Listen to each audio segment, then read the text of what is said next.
The Nemesis system might have been one of the greatest gaming ideas ever created. And somehow, gaming mostly just moved on without it because of a stupid patent.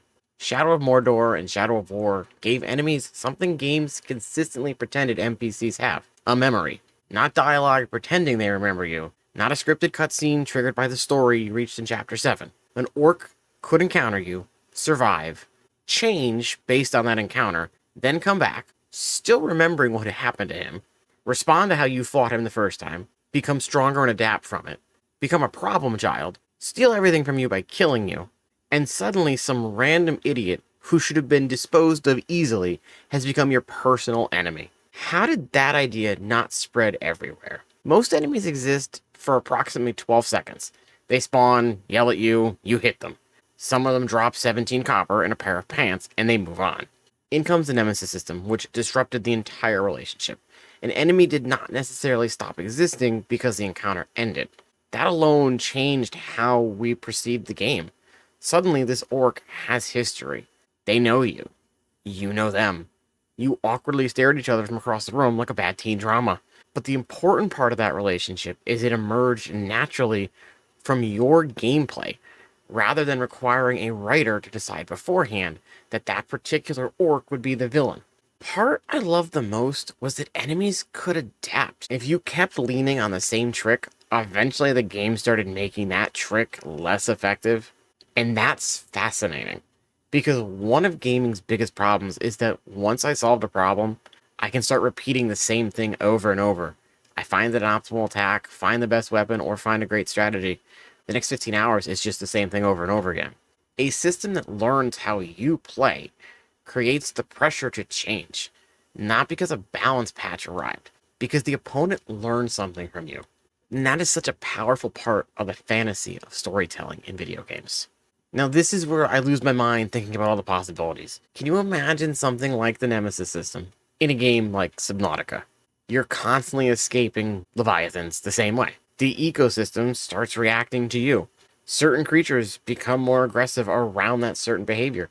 Others begin approaching from a direction they normally would ignore you from. Maybe a particular creature survives repeated encounters and becomes recognizable. Now the ocean isn't merely populated, it's responding to you. Or put it in a strategy game, something like Civilization or Total War. Opponents paying attention to how you're personally building your nation. Every campaign that you decide to do a turtle strategy and hide beside that same defensive structure, the AI starts playing around it. Always rushing one technology, now they start anticipating that singular advantage. You depend on cavalry every single time because apparently horses have become your entire personality. Well, somebody finally prepared for it. Now every campaign forces you to rethink assumptions instead of performing the same build with a different country. The most brilliant part is it's incredibly simple. People remember stories better when those stories feel like they belong to them. Everybody can experience the same scripted villain. Only you had that one asshole of an orc. The one who survived something impossible. The one who humiliated you. The one who you hunted halfway across Mordor because he took your sword that belonged to you. There's an emotional difference between the quest said to defeat this captain and an "oh, it's you." That second reaction is gold. Game systems spend enormous amounts of effort trying to manufacture emotional involvement. Nemesis generated it through history.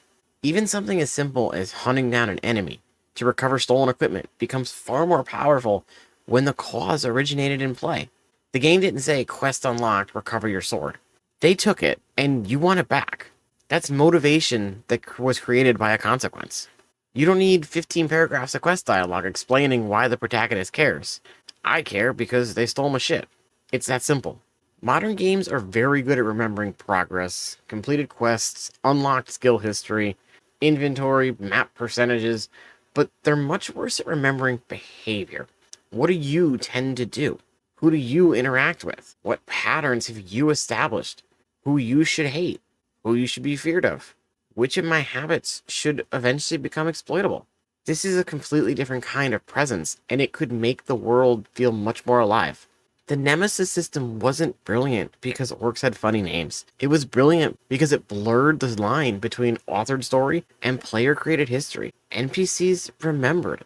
Enemies adapted and rivals emerged. Failure created real consequences, and some random orc could become more important to your playthrough than a villain with 40 minutes of a cutscene. And all these years later, I still think it's one of the biggest ideas that the gaming industry ever produced. But unfortunately, it was patented, and no one can access it for at least another decade now. And every time I play a game where enemies forget I existed the second I leave combat, I keep thinking the same thing.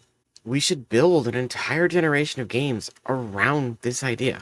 So why has no one else tried to reproduce the Nemesis system? Well, the problem is that Warner Brothers Studios patented it, and it does not expire until 2036. The problem is that it covers the specific AI and programming methods used for that procedurally generated NPC hierarchy, remembering what you did, the dynamic taunts, the revenge mechanisms, and all the social things that come with it.